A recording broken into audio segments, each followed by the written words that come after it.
Semua wanita sudah mulai.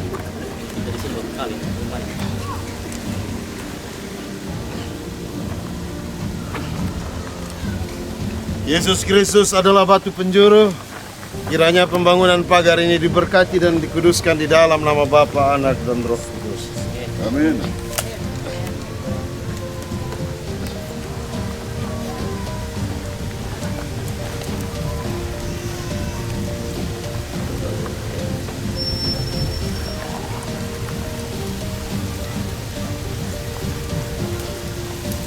Tuhan memberkati dan campur tangan dalam pembangunan pagar gedung gereja ini dan menyiapkan tenaga-tenaga, tukang, buruh dan sebagainya agar pembangunan pagar ini berjalan dengan baik dan kokoh untuk selamanya.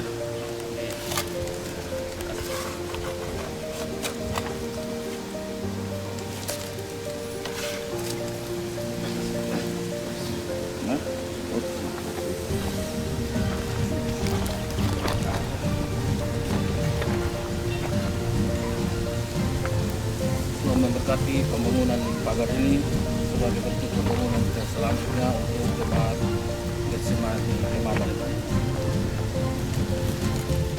Betapa disenangi tempat kediaman-Mu, ya Tuhan semesta alam. Jiwaku hancur karena merindukan pelataran-Mu, ya Tuhan. Dagingku bersorak-sorai kepada Allah yang hidup.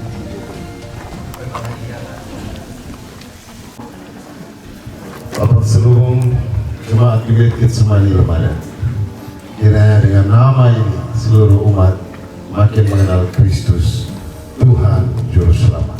Amin. Bapak yang kasih. Iya. Boleh kita kasih tepuk tangan Bapak Ibu sekalian untuk sukacita jemaat Getsemani Remadan. Bantu dengan kayu. Oh iya. Oh iya, siap. Aduh. Iya. Ya. Oke, siap. Jemaat Getsemani. Ini posisi agak berubah. Ya.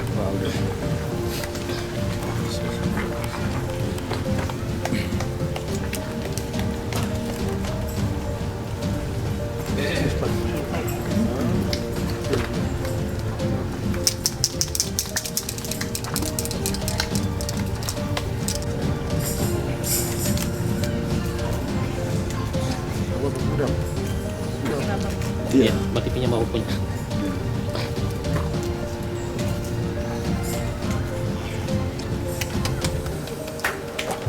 Sekali lagi boleh kita kasih tepuk tangan Bapak Ibu sukacita besar untuk kita pegunting pita secara bersama-sama oleh Ketua Majelis Gereja, oleh Panitia Pembangunan dan Majelis Sinode, dan selanjutnya kita akan ada dalam kebaktian.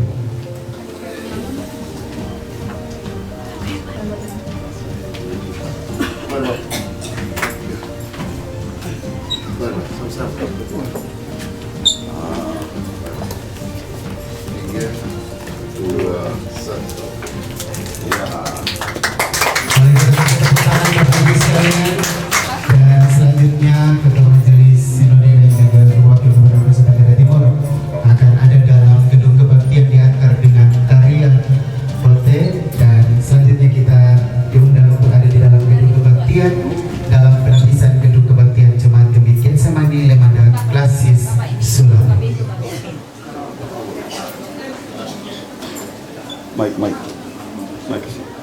Kasih Bapak. Duluan. Dengan menaikkan puji dan syukur kepada Allah Tritunggal, maka kami menyerahkan rumah kebaktian ini sebagaimana dalam iman Salomo berkata, sekarang aku telah mendirikan rumah kediaman-Mu, tempat Engkau menetap selama-lamanya. Terpujilah Israel yang telah menyelesaikan dengan tangannya apa yang difirmankannya. Aku bersukacita ketika dikatakan orang kepadaku, mari kita berdiri ke rumah Tuhan. Sekarang kaki kami berdiri di pintu gerbang-Mu, hai Yerusalem.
Bernyanyilah bagi Tuhan, hai segenap bumi. Kabarkanlah keselamatan yang daripadanya dari hari ke hari. Ceritakanlah kemuliaannya di antara bangsa-bangsa dan perbuatannya di antara segala suku bangsa. Kita puji Tuhan dari Kidung Jemaat nomor 2.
Atas gunung Tuhan, siapakah yang boleh berdiri di tempatnya yang kudus? Orang yang bersifat yang tertutup hatinya, yang tidak menyerahkan dirinya kepada penipuan, dan yang tidak bersumpah palsu. Dialah yang akan menerima berkat Tuhan dan keadilan dari Allah yang menyelamatkan dia. Itulah akan orang-orang yang menanyakan dia, dan yang mencari pada dunia abadi. Angkatlah kepalamu, hai pintu-pintu gerbang, dan terangkatlah kamu, hai pintu-pintu yang berabad-abad, supaya masuk Raja Kemuliaan. Siapakah Raja Kemuliaan? Tuhan Jaya dan berkuasa, Allah berkuasa segala kerajaan. Angkatlah kepalamu, hai pintu-pintu gerbang, dan terangkatlah kamu, hai pintu-pintu yang berabad-abad, supaya masuk Raja Kemuliaan. Siapakah itu Raja Kemuliaan? Tuhan semesta alam, dialah Raja Kemuliaan. Jemaat Tuhan yang kekasih dalam Yesus Kristus, atas nama Majelis Sinode Gereja Masih Injil di Timor, saya menerima gedung ini untuk ditabiskan sebagai tempat beribadah kepada Tuhan. Firman Tuhan dalam 2 Tawarik pasal 6 ayat 18 sampai 21 berkata, "Tetapi benarkah Allah hendak diam bersama manusia di atas bumi? Sesungguhnya langit, bahkan langit yang mengatasi segala langit pun tidaklah dapat memuat engkau, terlebih lagi rumah yang kudirikan ini. Maka berpalinglah kepada doa dan permohonan hamba-Mu ini, ya Tuhan Allahku. Dengarkanlah seruan dan doa yang hamba-Mu panjatkan di hadapan-Mu. Kiranya mata-Mu terbuka terhadap rumah ini siang dan malam, terhadap tempat yang Kau katakan akan menjadi kediaman-Mu. Dengarkanlah doa yang hamba-Mu panjatkan di tempat ini, dan dengarkanlah permohonan hamba-Mu dan umat Israel yang mereka panjatkan di tempat ini, bahwa Engkau juga yang mendengarnya dari tempat kediaman-Mu dari surga, dan apabila Engkau mendengarnya maka Engkau akan mengampuni." Berdasarkan firman Tuhan tadi, saya sebagai hamba Yesus Kristus menabiskan gedung kebaktian ini sesuai tempat sebagai tempat beribadah kepada jemaat Gemit Getsemani Lebaran, dalam nama Bapa dan Anak dan Roh Kudus. Kiranya Allah Bapa kita dalam Yesus Kristus yang telah memanggil kita untuk beribadah kepadanya menerangi dengan Roh Kudus setiap orang yang memimpin dan beribadah di tempat ini, agar jemaat ini berbuah-buah bagi Allah.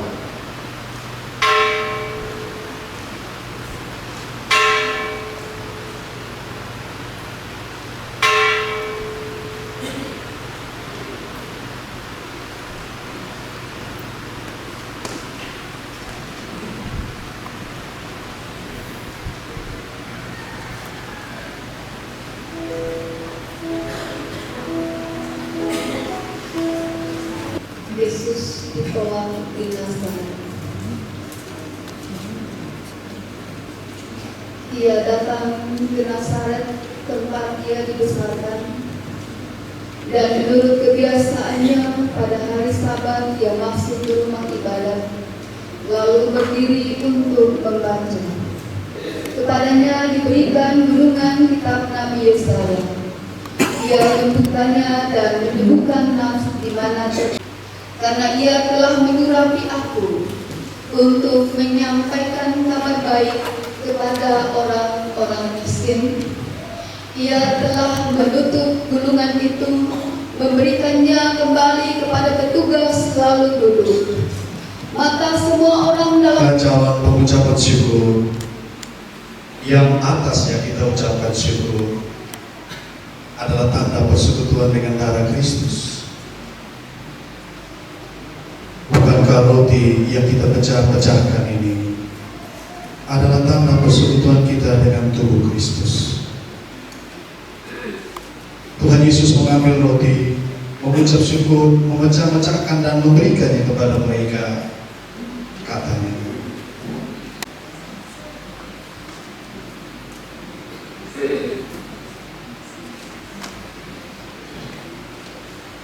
Jemaat Tuhan, mari kita berdoa. Ya Allah yang kekayanya setiap orang yang menerima baptisan yang kudus di sini oleh Roh Kudus dipersatukan dengan tubuh Kristus, agar mereka dikuburkan bersama-sama dengan Dia di dalam dengan roti surgawi, yaitu Yesus Kristus, dan tidak hidup lagi dalam dosa mereka, tetapi Kristus di dalam mereka dan mereka di dalam Kristus. Pertolongan kita adalah di dalam nama Tuhan, Pencipta langit dan bumi, yang memelihara kesetiaan sampai selama-lamanya dan tidak meninggalkan perbuatan tangannya. Kasih karunia dan damai sejahtera dari Allah Bapa kita dan dari Tuhan Yesus Kristus serta kuasa Roh Kudus menyertai saudara-saudari sekalian. Silakan. Bersama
gereja-gereja di Gemit ini mengalami semacam peningkatan. Kami belajar doa dulu seroja, justru kolektif di gereja naik. Apa karena orang takut? Atau menurut saya itu rasa bersyukur kepada Tuhan. Sekarang di saatnya efisiensi, justru ada peningkatan luar biasa, dan karena itu kami juga mau buat terobosan supaya kita pergumulan misalnya Gemit Center itu tahun ke-13 harus kita selesaikan. Jadi, semua amplop ada diberikan, kami tahu sebagaimana membangun, ada yang membawa pasir, ada yang membawa besi batu, tapi ada yang membawa mulut. Jadi itu biasa, di dalam Tuhan itu biasa. Kami mengimbau semua warga Gemit, mari kita satu hati.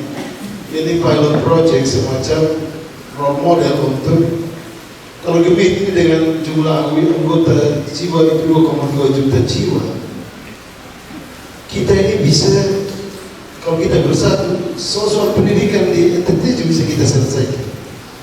Kita bisa bersatu untuk menghasilkan banyak ahli-ahli di bidangnya masing-masing, pengembangan sumber daya manusia. Tapi role model ini penting, saudara. Membangun gedung kebaktian itu bukan hanya menyelesaikan sebuah proyek periodik, bukan. Itu harus sebagai role model. Karena setelah kita membangun gedung kebaktian, misalnya kita bisa membangun. Ini anggaran ini miliar pasti. Minimal 1M lebih, 2M misalnya. Nah, kalau kita bisa kumpul 2M untuk bangun gereja, saya yakin dalam nama Tuhan Yesus, kita juga bisa kumpul 2M untuk kasih sekolah anak-anak dari Getsemani Lemada untuk jadi hebat-hebat di masa depan. Itu maksud saya role model. Kalau kita melakukan sesuatu dalam gereja, artinya saudara, memang tanggung jawab gereja itu tidak hanya lagi kita bicara di mimbar. Calvin bilang begini, di mana firman diberitakan, di mana sakramen dilayangkan, itulah gereja. Kita aminkan. Tapi kita juga kasih tahu Calvin bahwa di mana sakramen dilayangkan, di mana firman diberitakan, di mana gereja terlibat dalam soal-soal sosial, soal-soal kemiskinan, soal-soal kelaparan, stunting, soal-soal pendidikan, kesehatan, itu baru gereja. Kita harus kasih tahu begitu. Karena kita tidak bisa hanya habis di atas mimbar. Pergumulan ini lama. Tadi bilang 40 tahun, Pak Wakil bisik saya bilang, ini berarti seperti membangun bait Allah. Saya bilang iya, Getsemani Lemada, saya dalam hati saya. Mereka penuh dengan simbol-simbol. 40 tahun mereka punya satu gedung. Pada sebenarnya sudah lama, tapi 40 tahun ini ada gedung yang diselesaikan. Kami berdoa semoga saudara punya segala macam pengorbanan, baik doa, materi, segala macam itu diberkati oleh Tuhan. Tapi kami juga berdoa semoga Getsemani Lemada menjadi salah satu jemaat-jemaat di Gemit yang juga menjadi role model untuk berbagai perubahan sosial yang ada di NTT dan juga di wilayah-wilayah pelayanan Gemit. Jumlah jemaat kita keseluruhan sekarang ada 2008. Sekarang juga kita akan persiapan untuk peresmian satu gereja lagi di Kalimantan Timur, itu dipersiapkan. Kita ini kenapa tidak bisa ada di banyak tempat, malah diajukan. Bisa jadi, tapi karena ada GPIB, Gereja Protestan Indonesia Bagian Barat. Kalau di GPIB ada di mana, kita sendiri tidak boleh ada di situ, karena kita satu. Gemitlah yang mendirikan GPIB, Gemit dan GPM yang mendirikan GPIB. Nah karena itu saudara, kita kalau mau semua tiba-tiba mau jadi Gemit habis, kita jemaat banyak. Gereja terbesar di Indonesia itu AKBP, mengklaim diri dengan 6 juta lebih. Itu karena ada di satu Indonesia, satu luar negeri. Kita orang Gemit yang ada di Malaysia saja itu ada 121.000. Itu gereja rumahnya, doang rayon jarak jauh semua di sana. Sesekali coba bawa potong suara begini saja. Itu nih. Terlalu banyak kita buat yang terjadi di sini. Dan mereka bergumulan. Salah satu bergumulan yang bapak misalnya, anak-anak usia manusia sekolah. Itu di manusia tidak bisa di sekolah kita harus dibawa pulang. Dan kita mesti cari strategi, kami juga butuh bantuan untuk pendekatan itu. Jadi kalau Gemet ini dibuka di seluruh provinsi, mungkin jumlah kita itu bisa mendekati 6 juta, 7 juta itu ada. Tapi saya pikir tidak usah juga, karena urus 2,2 juta saja kita prestasi luar biasa satu. Ya, miskin stunting terbesar itu ada di TTS, itu ada di wilayah. Jadi nomor 2 kalau salah Sumba. Nomor 3 mana Bapak Eka? Kabupaten Kupang. Kalau bilang Sulawesi ini stunting, saya pikir ini saya sakit hati. Ini daerah luar biasa. Sungguh Tuhan kasih Sulawesi, Tuhan kasih mulai dari darat, laut sampai udara. Itu Tuhan kasih luar biasa. Tapi kalau angka-angka itu ada, berarti soal kita bukan dimakan minum, tapi mungkin fungsi peran kita, pendampingan, nilai-nilai gizi, itu menjadi tanggung jawab edukasi gereja. Dan bila perlu, kalian punya pengalaman Bapak Ketua Klasis bersama Bapak. Tahun 2023, 10 gereja di Klasis Kota Kupang Timur, itu waktu saya masih Ketua Klasis, kami bikin program penanganan stunting di gereja-gereja di, kami sebut gereja-gereja maritim, jadi gereja-gereja di kemaritiman di pinggir pantai. Itu kasih makan anak-anak 3 bulan, biaya langsung dari kas gereja. Selama 3 bulan kami berhasil kasih turun angka stunting, dan kami dapat penghargaan dari UNICEF waktu itu di kota. Jadi saya kira bisa kalau kita lihat ini panggilan kita ya, tidak bisa kita diamkan. Kita sekarang tidak bisa biarkan Bapak Mama pemerintah bekerja sendiri, atau kita tidak biarkan semua sendiri. Misalnya begini, baru-baru ada masukan dari Bapak Camat dan Kepala Desa dari mungkin satu Klasis Sulawesi. Kalau ada intervensi untuk pengairan mereka, kan kita masalah di NTT ini, irigasi kita itu irigasi primer. Dia belum sampai pada irigasi tersier yang mana memastikan air itu sampai ke lahan-lahan petani. Misalnya ini kita diintervensi dengan baik, dengan pengairan kurang lebih perpipaan 2 km, maka kita akan memaksimalkan 3 kali tanam. Ada 10.000 hektar ada di Sulawesi. Ini luar biasa. Ini ya, kami juga paling apa yang kami punya. Mungkin ini juga potensi-potensi. Saya sudah ketemu Bapak Wakil, kita juga bicara banyak hal, termasuk Bapak Wakil buka diri untuk kita terus diskusi untuk share data, berbagi informasi, dan saya kira ini baik bagi perjalanan gereja. Saya berterima kasih. Kalau kita lewat sini ada satu gereja yang unggul dengan keunikan rayon-rayon, namanya ditulis di tiang-tiang. Semua gereja sama kayak di gereja. Kalau kita lewat, kita baca banyak nama-nama itu ditulis di tiang-tiang. Oh iya, luar biasa. Semua nama boleh ditulis, tapi hanya ada satu tiang itu, yaitu Yesus Kristus, pemilik dan kepala gereja kini dan selama-lamanya. Artinya apa? Nusa Tenggara Timur.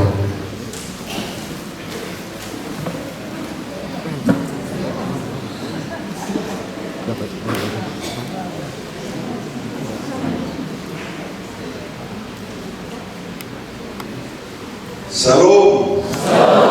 Bapak selamat kok. Selamat baik Bapak Mama sekalian yang saya cintai, saya kasih nama Yesus Kristus, Bapak Ketua Majelis Sinode, para pejabat provinsi maupun NTT, Mama Ketua Majelis dan seluruh anggota Majelis, Twitter, dan Bapak sekalian yang hadir baik di dalam maupun yang di luar. Bahwa yang di luar sudah hilang semuanya, hilang sudah pasti. Soalnya masih ada posisi ya. Kita senang banyak-banyak. Kelas kita pertama bersyukur kepada Tuhan bahwa rumah ibadah ini akhirnya bisa diresmikan sebagai sebuah rumah Tuhan yang megah ya. Dari luar ini megah, bagus, dan ini supaya menjadi motivator, menjadi pendorong untuk semua anggota gereja untuk lebih rajin lagi ke gereja. Jangan sampai gerejanya bagus, tapi yang datang ke gereja cuma setengah setiap hari. Tapi saya yakin di sini gereja full terus kok. Full. Di samping itu gereja ini juga tidak hanya dipakai untuk hari Minggu bagian, tapi juga untuk semua kegiatan-kegiatan kerohanian, ya, yang latihan vokal grup, latihan paduan suara, ya, latihan pada puisi untuk anak-anak dan sebagainya, supaya setiap hari itu ada kegiatan di gereja ini maupun itu. Jadi gereja ini betul-betul harus hidup, harus kelihatan, ya, bahwa jemaatnya ini betul-betul semangat di dalam melayani Tuhan. Itu adalah himbauan saya yang pertama. Jadi gereja ini tidak hanya dipakai hari Minggu, tapi setiap hari ada kegiatan-kegiatan kerohanian yang digunakan oleh anggota majelis jemaat. Saya sebagai wakil gubernur, wakil pemerintah Nusa Tenggara Timur mengucapkan terima kasih untuk seluruh dukungan, ya, sumbangan, partisipasi dari seluruh baik anggota gereja maupun di luar anggota gereja yang sudah turut berpartisipasi sehingga gereja ini boleh berdiri dengan teguh, dengan kokoh, dengan gagah. Yang kedua, tentu kami menghimbau dari gereja ini juga ikut sama-sama kita membangun Nusa Tenggara Timur, membangun Kabupaten Kupang, membangun Sulamu agar lebih maju, lebih sejahtera. Bagaimana caranya? Mari kita semua melakukan tugas dan pekerjaan kita masing-masing dengan lebih giat lagi. Yang laut lebih giat ke laut, mencari hasil laut. Yang bertani pun begitu, jangan ada lahan-lahan kosong, semua lahan-lahan ditanam supaya bisa meningkatkan swasembada pangan atau ketahanan pangan di Sulamu ini. Saya dengar di sini salah satu gudang beras, lumbung beras di Kabupaten Sulamu ini, ya. Ini sangat bagus, terus diupayakan, terus ditanam, dikelola, diolah, ya, dan bisa mendatangkan kesejahteraan bagi masyarakat di Sulamu dan juga bisa membantu masyarakat di luar Sulamu yang banyak masih membutuhkan beras. Kita beras saja masih impor dari daerah lain, sehingga kalau di sini lumbung beras, maka ini akan sangat bagus, ya, apabila ini menjadi salah satu sumber beras bagi masyarakat di minimal di Kabupaten Kupang, ya, dan lebih baik lagi kalau bisa mencukupi kebutuhan masyarakat di Nusa Tenggara Timur, bahkan bisa kita ekspor keluar.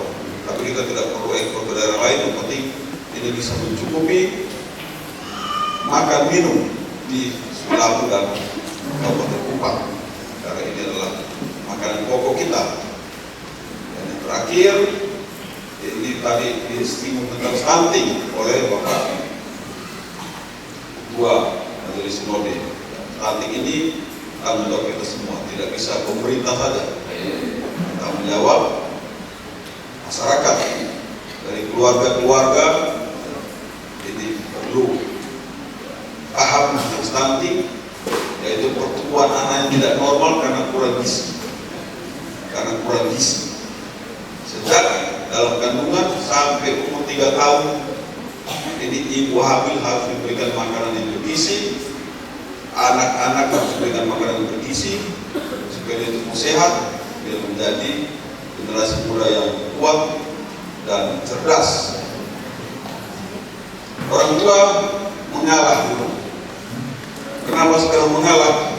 Karena berdasarkan pengamatan saya, orang tua ini lebih banyak menggunakan uang untuk dirinya sendiri daripada untuk beli makan minum bagi anak bagi ibu hamil maupun bagi anak yang sedang bertumbuh. Kenapa? Contohnya, ya, semua keluarga itu makan silpina, betul? Betul betul? Makan silpina. Hampir semua bapak-bapak itu merokok, betul betul? Hampir semua bapak-bapak itu minum moke, labu, sopi semua, rambang semua, moke, labu, sopi. Berapa doa yang habis di situ setiap hari? Coba itu tadi. Banyak, minimal satu hari 50.000, betul kok? Lebih lagi. Nah, bagi yang punya istri lagi hamil, bagi yang punya anak kecil, berhenti dulu. Bisa berhenti mamusil satu hari. Wah, berat pasti. Ya kalau satu hari sudah bisa ya bagi dua setengah. Jadi kalau dua itu 50.000, biasa 50.000 pakai untuk memasak dan sebagainya.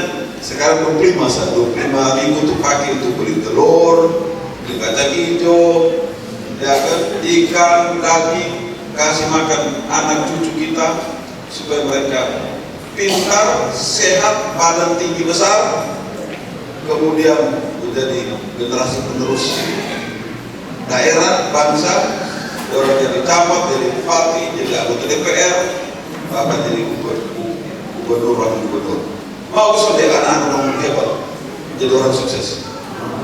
Mau tuh orang tua mau kesana. Nah, karena itu orang tua harus berkorban. Dahulukan anak, itu salah satu cara kita memberantas stunting, ya, supaya anak-anak kita tumbuh normal, tumbuh sehat, kuat, dan cerdas, pintar. Orang tua akan bangga.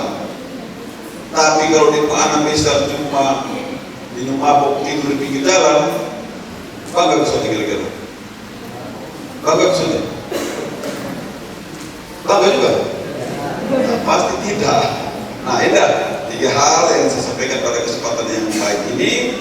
Ya, dari gereja kita membangun Suramu, dari gereja kita membangun Kabupaten Kupang, dari gereja kita membangun NTT, dari gereja kita membangun Indonesia. Setuju semuanya? Terima kasih, Tuhan memberkati kita semua. Salam.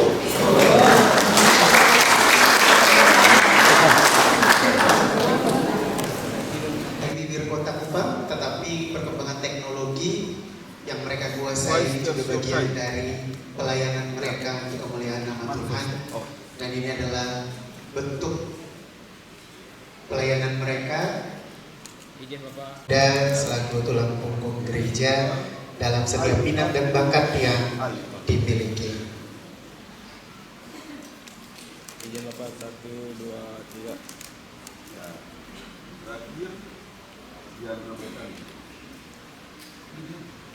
Diserahkan langsung oleh Bapak Wakil Gubernur Nusa Tenggara Timur. 1, 2, 3. Terima kasih banyak Bapak Wakil Gubernur Nusa Tenggara Timur bersama dengan semua yang hadir. Boleh kita kasih tepuk tangan Bapak Ibu untuk